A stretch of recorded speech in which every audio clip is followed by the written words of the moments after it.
Welcome back to the car rebuild video series for my 2022 BMW M135 X-Drive. In the last video, after a lot of trials and tribulations, we got the engine onto the engine stand. And that means we can finally start the BMW Engine Rebuild. And as you can tell, I'm pretty excited because the engineering, the mechanical work, that's the sort of stuff that I really like. And if you like a detailed video on delving into an engine, finding out what's wrong and hopefully fix it, then you're going to love this video. So let's get to it. So everything you can see from here upwards, the cylinder head, and we know the cylinder head has to come off as part of this job. So I'm just going to have a quick around the engine looking for the last few things that need to come off that would prevent the cylinder head from coming off. So for example, just the last few hoses and connections here look to be fastened to the cylinder head just here, so I'm going to take those off. Just one torque screw there, second one there. Okay, just a little cable clip here, so just a few electrical connectors.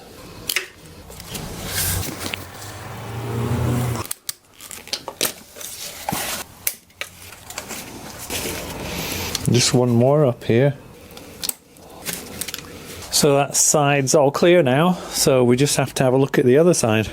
So there's still a fair amount of work to do here. This is all turbo heat shield, so there's just a few little Torx screws here and there, and then hopefully that can come off and we can see a little bit more of what we're doing. Now another one here. And then this seems to need to come off, and it's hidden under this little hatch, look. So this is a rigid bit of pipe, and then it's bolted onto, it looks like the turbo or the exhaust manifold. And since it's an exhaust thing, I'm going to put a bit of WD-40 on, because they're always tighter, these things. Oh, it wasn't too tight. I suppose it must be because it's such a new car still. Okay. And I'm just going to whiz these out because I think that they'll enable me to get the heat shield off more easily. Oh yes, okay, it's finally lifting off. Looks a bit like Dusty Bin, that, doesn't it? If you're not from the UK, I'll leave you guys to look up Dusty Bin. It's a program from when we were kids. But anyway, what else needs to be undone? Probably quite a lot of this. So there's a little heat shield here. There's a little pipe here that's in the way. So I'll get those off first and then I'll be able to see better. So I just want to get this out of the way. So there's a Torx screw under here. Okay. There's one down under here. And then apart from that, there's just a clip at the top. Next up, this little bracket. There's one screw just round the corner and then three on here.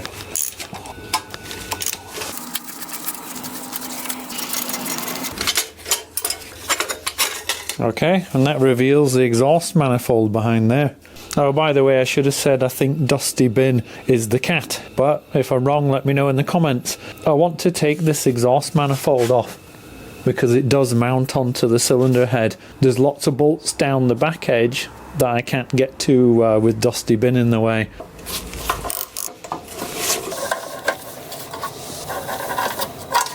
Now just a big clamp over here. I'm going to go for this slightly wobbly extension I've got, because it was just a little bit tight getting past that. See if we can lift Dusty Bin out, huh? Ow. Trapped on my fingers then. Well, we've got it. Like a special kind of seal on there. I don't know if I need to replace it or not, we'll see. If you haven't seen the inside of a cat before, it's like this fine mesh inside there. And one of the advantages of being on an engine stand is I should be possible just to turn the engine around a little bit more so I'm not looking underneath it all the time. But I haven't tried to move it on this engine stand yet, so I don't know how easy it's going to be, so let's see. You have to be careful because sometimes these engines are top heavy, and once they get past a certain pivot point, then they'll tip right over on you. Okay, that's not too bad, is it? So I'm just going to take this lower part of the heat shield off because I think that'll give me better access to what I'm doing on the turbo.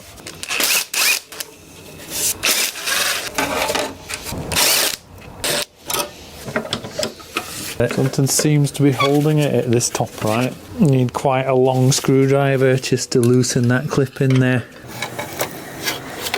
Turning the engines allowed all of that awful oil to come out, so I'm just going to throw some cloths down to scoop it up, but wow, that's horrible and black, isn't it? So just a bit of tidying up to do, so I just want to get that out so it's not in the way. And there's just one more connection just here. And then that should just wiggle out. Okay, so we want this turbo and exhaust manifold all off. But I'm pretty sure there'll be some connections of some kind around the front of the engine. Actually, it doesn't look like there's too much. There's just this coolant pipe here, because that runs into the back of the turbo. Should be able to just pull that out, I hope. Yep, just like that. And then just here, there's another connection. Just going to whiz that out. Okay. Now I can move on to manifold bolts, so let's get this engine moved around where we can see. Oh, I've been forgetting to do some commentary. So, these were clearly oil feed pipes. One at the bottom and then the other one at the top was at the front of the engine we did a minute ago. Obviously this is the turbo. This is your wastegate, which is electronically activated on this car by the looks of it. And of course this is the exhaust manifold, and we have all these bolts all the way around. Oh, and previously this was a water feed, I'm pretty sure, so I think that this will be a water and oil cooled turbo, just my guess. Most of these I can just get to easily now that I have all that stuff removed. This is like a clamp along the bottom, so the edges of the exhaust manifold go underneath here. There's some bolts under here that I can't get to with the ratchet, so I'll be using a ring spanner to get under there. I think maybe the stud just unscrewed out of the cylinder head, but I don't really care as long as they come out. Now this time the nut came off, look.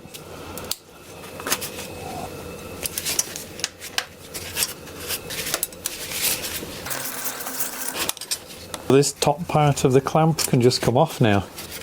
There you go. So here I'm just undoing the bolts behind the turbo using a ratcheting ring spanner, which I mentioned.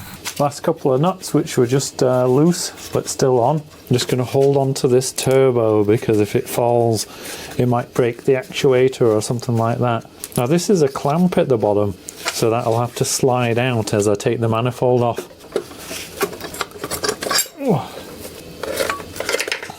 So this lower clamp just lifts off now. And then this exhaust manifold gasket will need to be replaced.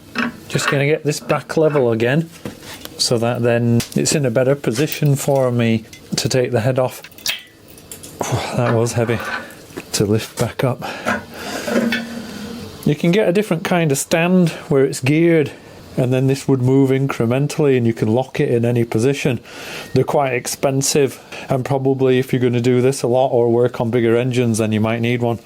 I've decided on a small change of approach, so I'm going to spin this engine over and I'm going to take the sump off, because I think I might get a few answers to why the engine's seized. And the reason I'm doing this now is because for the last couple of days I've been running a poll on my community page on the channel, and what I've been asking you guys is to vote for what you think is wrong with the engine, and the results are in. So 46% of you aren't worried about what's wrong with the engine because you have full confidence that I'll fix it. Well, I might fix it, but we'll see. And then of those who have offered an opinion about what's wrong with it, 25% have said bent valves or damaged valves, 18% have said the con rods, and 11% have said a damaged or bent crank or something like that. And so by turning over the engine now and taking the sump off, I'll be at least able to see the crank and see the con rods, and so I might be able to see who's got it right in the poll. Oh, and by the way, there was one comment that amused me, which was somebody saying that they think the problem was just mouldy water getting into it. And I'll agree, there was some stagnant water in there because it all dropped on my head at one point. Oh, God. Oh. Anyway, let's get this engine turned back over. So I've just got all of these bolts all the way around the edges to remove, and then the sump is actually bonded on with a sealant. So that will be to clean up before we can refit it. These can come out pretty much in any order, really. So I'm just going to start by loosening them all.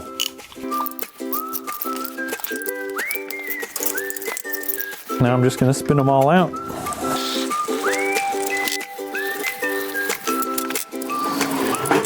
Now that one's longer, so I'm going to take note of that.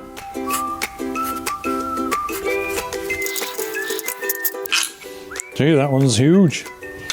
Probably this one will be too. So at the top edge of the sump here, there's 2 points that have been allowed for to let you lever, because remember me saying this is bonded on, it won't come off easily. So I don't know how tight this will be, but these little holes allow you to get, you know, something like a screwdriver behind. Now if these ceiling faces in here needed a gasket, then I would never condone using a knife to cut down between them, because if you damaged either one, then your gasket might not seal again.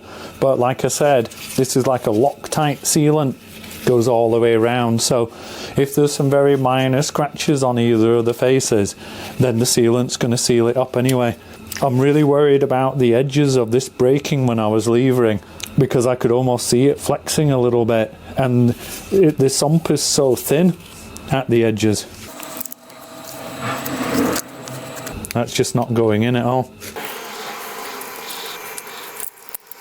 So I've been super worried about this breaking. Like I said, the levering points are here and here, but just look how thin it is, and it's just cast aluminium by the looks of it, so I felt sure it would break. But can you see it's moving a little bit? You just have to take your time with it. No, there we go, I think it's about there. So even though it's off at the top here, it's still reluctant to come off. So I've just got like a trim tool lever. I'm just going to encourage it. There we go. You can see there's all emulsified oil in there from when the water was in the bottom of the pan.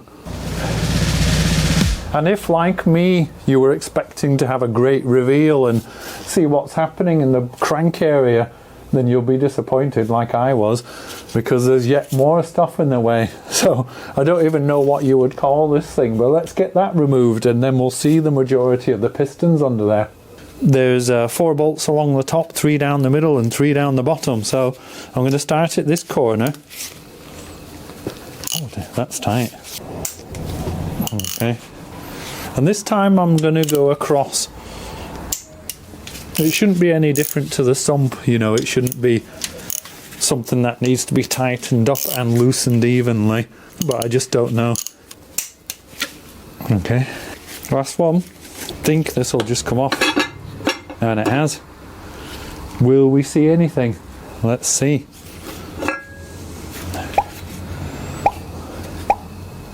So nothing too obvious just yet, just from a very quick look.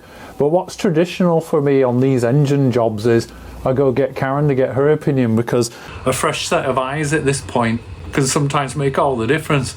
This one here you can see, and it's straight. Yeah, well, I thought this one looked bent. And is it? Okay. So we think it's that one, huh? I think so. So preliminary analysis is bent conrod. Wife says. Wife said. That was a bit of secret filming because Karen hates to be on film. But she is very good at spotting what's wrong on the crank and with the conrods and stuff, and her preliminary analysis is that this piston here, the conrod's slightly bent. Aluminium blocks are great because they're light and they're quite strong, but they're getting so much power out of them these days. What you'll find is these journals that go across, they reinforce the block, and often the gaps in between is too small for the piston to fit through, because there's a lot of engines, you know, back in the old days, and maybe a few modern engines, where these gaps are so big that the pistons can come right out the bottom. So if you had this problem, you would just drop the sump off, you'd undo the conrod from the crank, and you would pull the whole piston out through the bottom. But that's not going to happen with this engine, which is why I've been so focused on getting the head off. So back to working on the cylinder head. This is a little stepper motor, and if you try to remove the cylinder head without this being removed first properly, then there's a risk of damaging it. So just going to loosen off the 2 securing screws, and then you have to turn the stepper motor counterclockwise until you feel it stop, and I assume that'll be retracting it. So there's one on the far side. There it is. And just this one here. Not using an impact gun on this because it's so easy to damage it. In fact, I don't even need the ratchet by the feel of it. Just turn it by hand. Ah, it's a lot of turning. Ah, there we go. I felt it stop then. And so now this should just retract. Apparently there may be some oil inside, so we'll see. There we go. Could kind of feel a bit of a spring action when I was pulling that out then. See, it's like a little worm drive. Just going to cover that port. Next, we're just going to remove this high pressure pump and this cover, which we had off in one of the previous videos. You just wiggle it and pull it off. You can see I disconnected some fittings going to it previously. Now, some of these high pressure pumps, you have to make sure the engine's in a certain timing when you remove them and refit them. This one, it looks like you can just unbolt and remove, but I'm pretty sure when I'm refitting it, the engine will have to be in a particular position, but we'll come to that later. In the meantime, let's get that off. So we got one bolt on the far side. Just undo it a little bit, and then I'll go to the near side. When things are tight, this is often a good way of doing it. I don't know if you can see it, but that's starting to raise up, so it is under tension. And that's why it's always better to loosen off gradually. Otherwise, what can happen is this can cockle and then jam, which we don't want. So next up, these are actually little actuators that go onto each of the camshaft. And these need to be turned anti-clockwise and then removed, both of them, before this cover can come off. Now, I don't know how far they need to turn. Hopefully I'll be able to feel it. But you're meant to use like a special tool that looks like a C-spanner to turn those, which I don't have. But I'm hoping that my needle nose pliers will go into each one of those pegs. And now I'll be able to turn it counterclockwise. Okay, that worked. And that feels like a natural stopping point. Just there. So let's see if that can slide out. Okay, that wasn't too bad, was it? Since this worked really well, I'm going to do it again.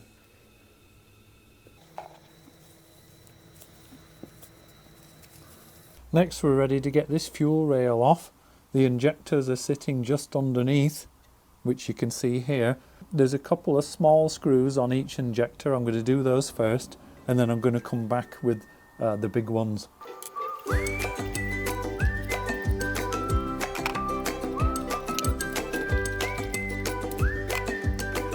Okay, so that's the ones for all the injector clamps done. Just moving on to these slightly larger ones, which look like they just hold the fuel rail down. Okay, whiz those out.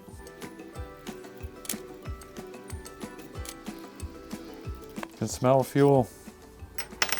It's always a good smell. Well, you know what they say, where you can smell fuel, there's fuel. Okay, well, maybe they don't say it, but I do. I don't want fuel on my hands, and if some leaks, I want to be able to mop it up quick. This should just lift off now. Oh, there is quite a bit of fuel. So it might seem a bit unusual, but I want this fuel rail to stay super clean, so I've cling filmed it. I've used this before, it works. And then there's these 4 little seals to remove. They're just assembly seals, so they're not too important. So just having a closer look at the fuel injector, I'll just take this bit of masking tape off. Every fuel injector I've worked on before, a fitting screws onto it, and so that would be threaded, and so you're able to screw something on, maybe like a small slide hammer or something like that. But the key thing is you have something to attach to for lifting up on that.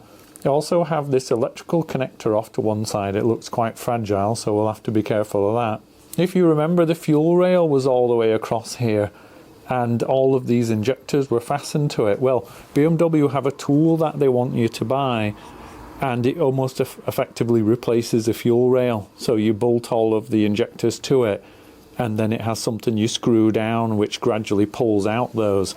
Don't have the special tool. I'm willing to buy it if I feel like I really need it. Apparently these injectors are really fragile, but what I'd try first, and again it's something I've used before, is just get a tie wrap under those edges and pull it tight, and then create a couple of loops coming up, something that I can get my hands in, and then see if I can just lift that up, because if I can do that, then that'll save me money on the special tool and it'll prevent me having a delay.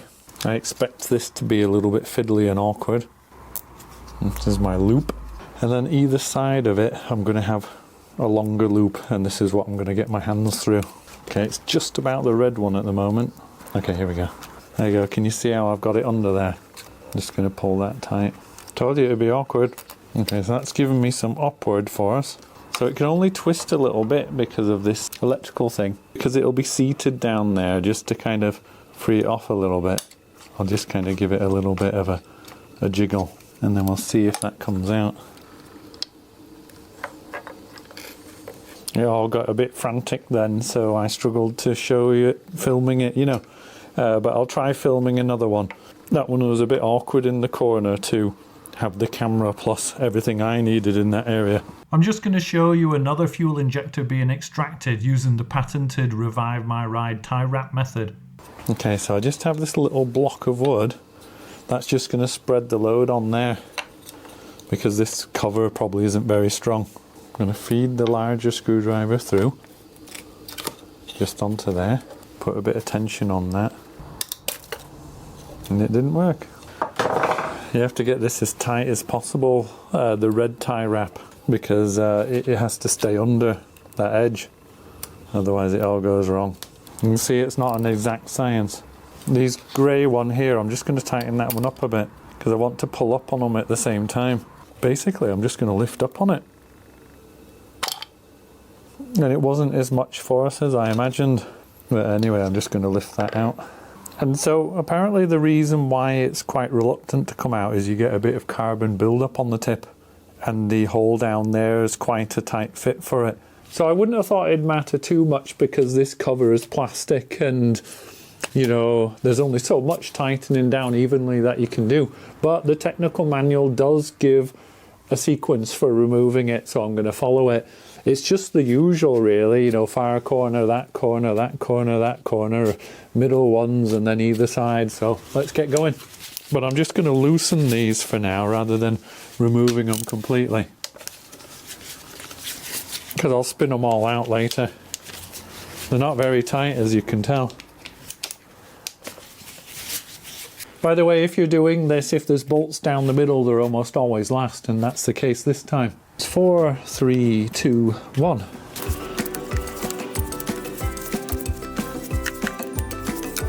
So with that done, I can just spin them all out, it doesn't matter now.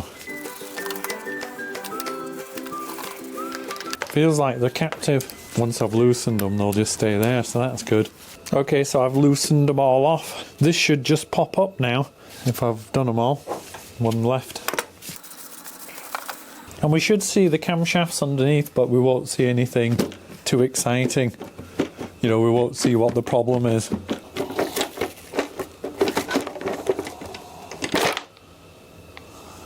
Okay, there we go.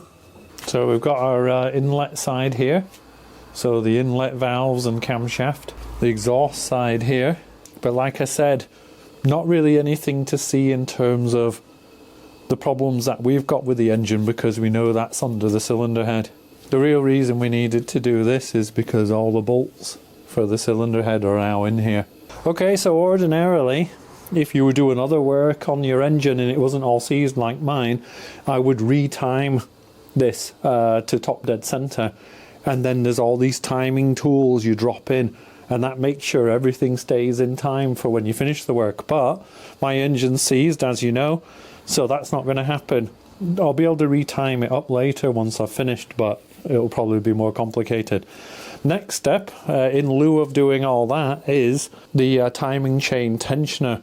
Yeah, so the way the tensioner works is as the chain comes off of this side, then it continues down in this sort of direction, and then the tensioner puts a little bit of load on the chain where it's flexible there, and just keeps the tension on. So just a 19mm spanner. Get back here. It was on the move, wasn't it? Might be a little bit of oil there or thereabouts. Usually a long thread on these things, and this one's no different. So it's kind of spring loaded. Puts the right amount of tension on that chain. There's a little guide that it pushes on down inside here. Is it just me, or does this timing chain and timing gears look like something you'd find on a bicycle? Definitely looks flimsy, doesn't it? I suppose it must be up to the job, but it's a long way off the double row chain and big huge gears that I have seen on, for example, a big diesel engine. So the next step would normally be to use a timing kit like this one. But of course this is a seized engine. I can't rotate the engine to get these cams into the position they need to be. I'm sure there's going to be a method for timing it up later when I've finished my work, but it just means the procedure is a little bit different to what you might find in the technical manual, so a little bit of winging it really. The next step for me is to loosen off this nut, and it requires a special socket. This is a camshaft Vanos socket, and I believe it's called a 16.22mm socket. They'll all be different depending on what engine you've got, but you almost always need a special socket these days for the nut that's on here.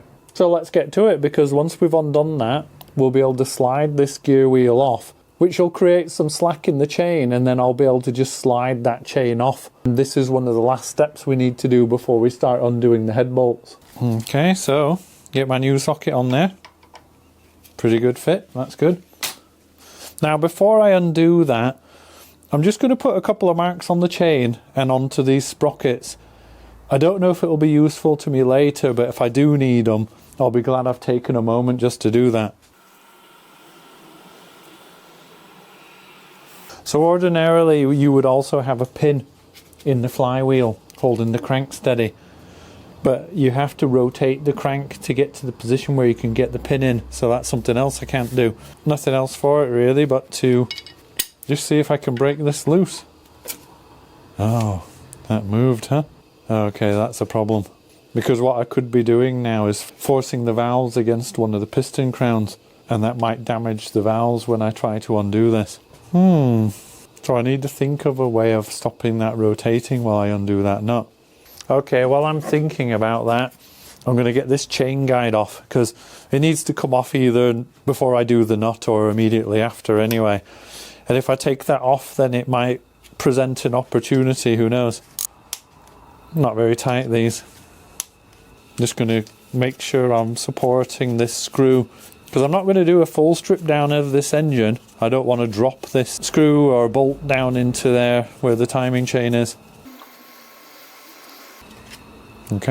Okay, so there's just a little bit for me to explain. So obviously we want to undo one of these. It means turning it anti-clockwise, which is against the rotation of the engine, which if the engine starts to slip in that direction, then it can cause damage in different points within the engine. So that's one risk. The other one is as soon as I start turning that, if the sprocket does turn and I'm struggling to find a way of securing it to make it not turn, remember I can't get any locking pins in, then potentially the valves can start to move, so they can start to open, which means going down towards the piston crowns. Now some of the piston crowns are bound to be in the up position at the moment, and these are incredibly tight, these nuts, that's what I've been told. You know, I expect to get a pretty long strong bar on here in order to free these off. So the plan is to split the chain.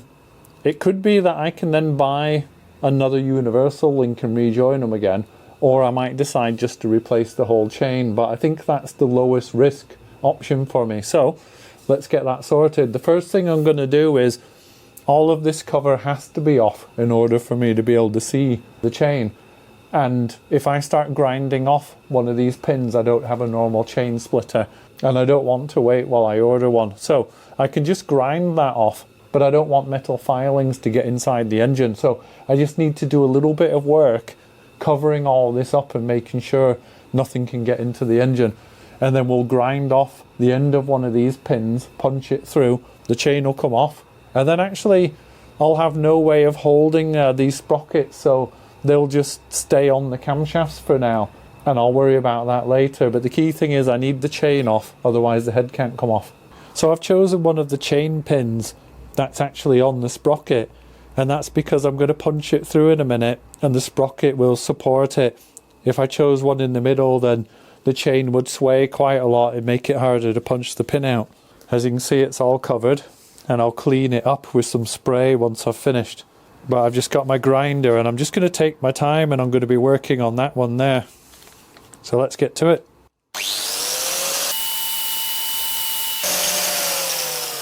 So you can see the head of that pin is completely gone now. So if I go and get the right size punch, I should be able to punch that through. Now you might find that the cam moves or something happens once this pin's out. But we'll see, huh? I'll just have to look for the price of a new timing chain and see how much it costs.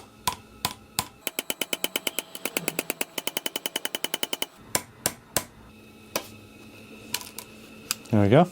So when I was grinding, quite a lot of the spray was going up this way away from the engine. But what I'll do is I'll just give this a little bit of a clean and just dab away.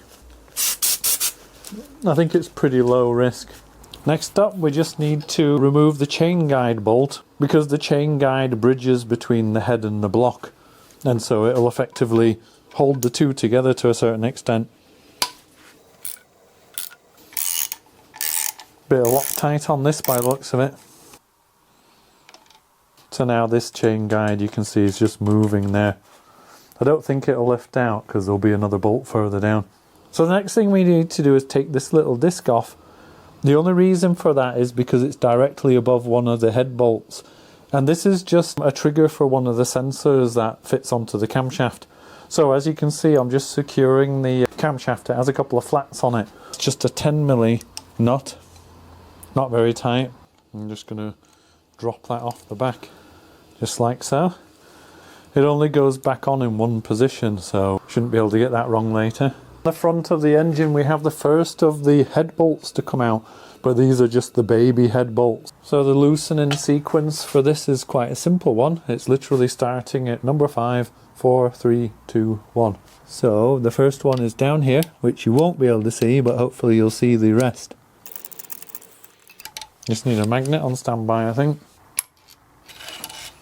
Okay, so you can see they're not that big a bolt really. Next one is just down here.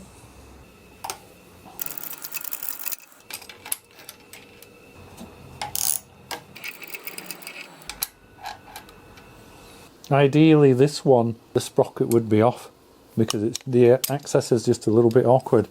But I just have this slightly bendy fitting on the end of this extension, and it's just enough for me to get down onto that if I feed in from this side.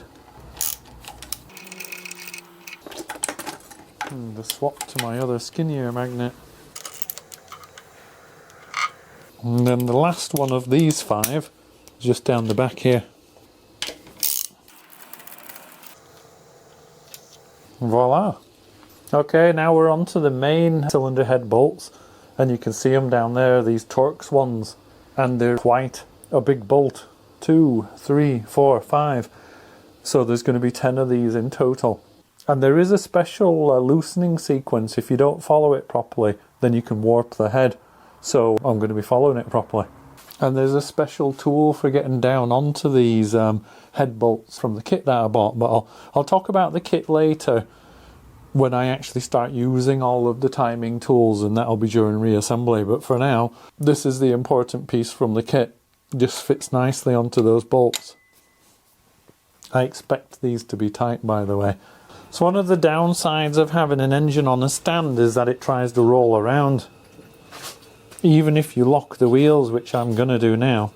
And so you have to decide which bolt you're undoing and then brace it with your body, so pull towards you. Number 10 and 9 are at the back, and the sequence is those two together, so number 10 then 9, and then it'll be at the front then, so that'll then be 8 and 7.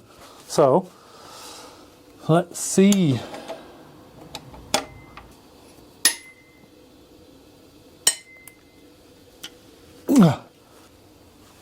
Incredibly tight. Okay, so that's one of them loosened. I just need to do the same now for this one.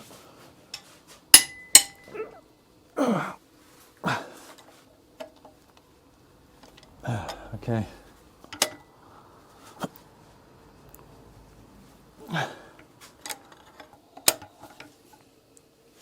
Okay. Number 7.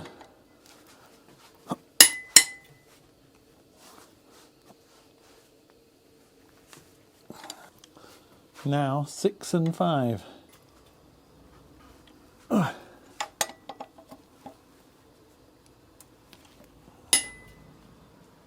And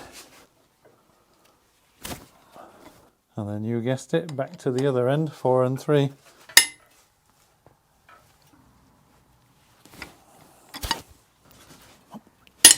The last 2 are in the middle.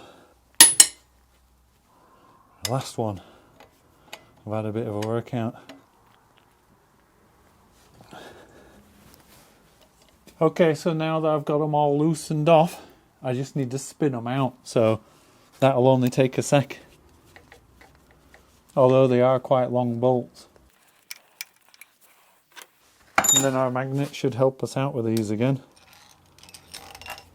So as you can see, they're a good size bolt, and normally these are a stretch bolt, so they'll have to be replaced. I just noticed there's a washer down in there too, so I'm going to make sure I get that out too. And from the one I did earlier.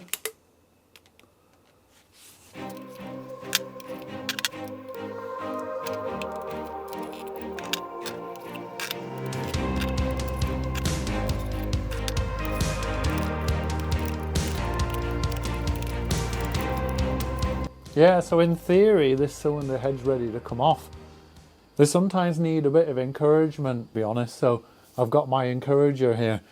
I'm going to go around and just tap, because sometimes they can be a little bit bonded to the head gasket. So yeah, I'll give it a bit of a tap.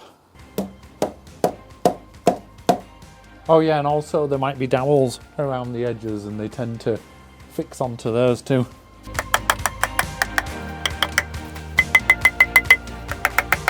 I've just got some clean cardboard down here to put it on once I've got it off, and then I'll get the cover back on to protect it. I've no idea how heavy this is. I know that cams and machined steel can be quite heavy. In the manual it shows you lifting the engine hoist to lift it off.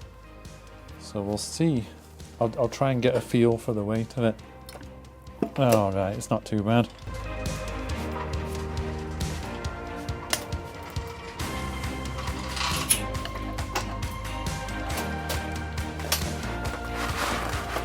Just get this cover back on to protect the camshafts. So looking down inside each one of the cylinders, you can see there were 2 pistons up near the top.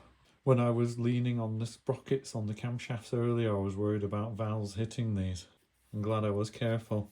There's just a little bit of rust in here, but to be honest, I think it's pretty superficial. I'll be able to use a honing tool to clean that up, so I'm not too worried about that. However, this is likely to be the one that we need to lift up, because it's clearly had the water in, which means it's most likely to be the one that jammed. So maybe I'll just do a little bit of cleaning up inside that bore. Because the pistons, once I release them from the crankshaft, they're going to come up this way, you see. I'll be pushing them up from the bottom. Well, I suppose technically this isn't honing, just deglazing at the best, you know. But all I'm using it to do is just clean up the cylinder surfaces just a little bit, so that I can get that piston out. So this is just engine oil that I'm putting in, just as a lubricant on those walls. Ooh, quite a bit then, huh? Oh well.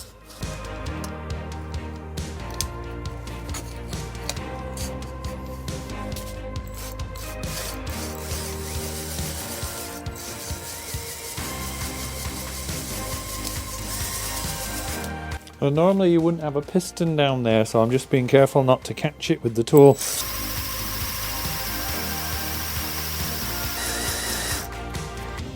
I'll see how that's looking.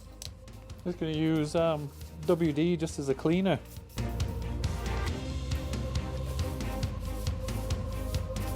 Okay, we'll just have a little look again. So you can see there is some very minor surface rust there. And if we go around, I mean, I don't think it's bad. That was literally only a couple of minutes using the honing tool just to clean the cylinder up enough for that piston to come up. But once the piston's out, then I'll do a whole load more honing to clean that up even more. But I'm quite confident that we'll get that how it needs to be for running. So let's get this engine turned on its side, because then I'll be able to undo that piston from the crank, and I'll be able to push that forward and remove it. Engine should be better balanced now with the cylinder head off, but we'll see. some gurgling, so something's going to pour out on the floor. I've got a series of little boxes, which maybe that'll catch it. Okay, so this is cylinder number 1 that I was just doing a bit of deglazing on the other side. So this is the sump side. I've just popped the sump off, and what you're looking at is the crank. And this is where the con rod fastens onto the crank. What I'm going to do is just pop these 2 off. These are the bolts that hold it in place. Just do that a little bit, and then the other side just a little bit. Okay, so I'm just going to whiz these out. And this cover should just come off now. Okay, and what you can see now is the bearing, or one half of the bearing anyway, which is just there. Being very careful not to scratch the crank when I popped that off just then. The other half of the bearing obviously is on the other side. What I want to do now is just see if I can push that con rod forward now. Okay, so it didn't want to easily push forward. So what I'm going to do is get a little bit of wood to use as a drift and just see if I can knock it forward.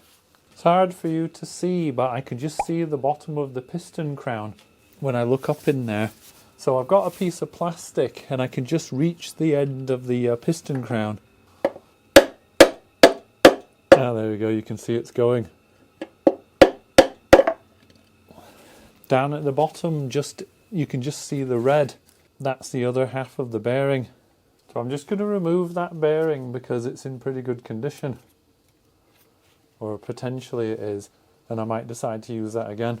Okay, so with that done, I'm going to keep knocking this piston through to the other side. As you can see, the piston's come a long way forward now. What I'll do is I'll keep knocking it from the back. And you should see it emerge.